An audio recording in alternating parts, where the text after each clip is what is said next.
Io alle 2 e un momento prima delle 2 ho sentito un urlo tutto fuori, ma era già che veniva fuori il fuoco dalla prima finestra.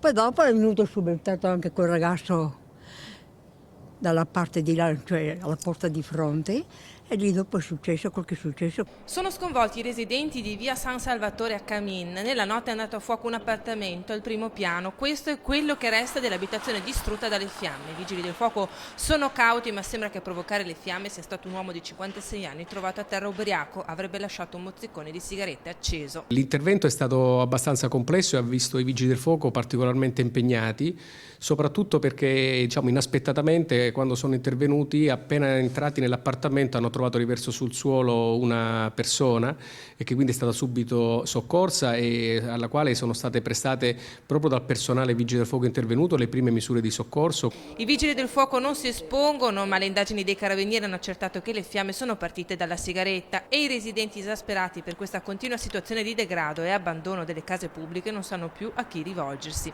Il comune manda tossicodipendenti e alcolizzati e praticamente qua che abita solo gente ultrastantene che è ostaggio di questi elementi. Abbiamo una tossica qua che non fa passare di tutti i colori. Siamo non abituati perché è una parola un po' troppo, ma comunque mai stato io 30 anni che sono qua, non ho mai visto cose del genere. Il responsabile è stato denunciato per danneggiamento, in sede civile dovrà risarcire i danni sempre che abbia i soldi per farlo. Tutte le famiglie sono state fatte rientrare in casa, solo il residente del secondo piano non ha avuto l'agibilità.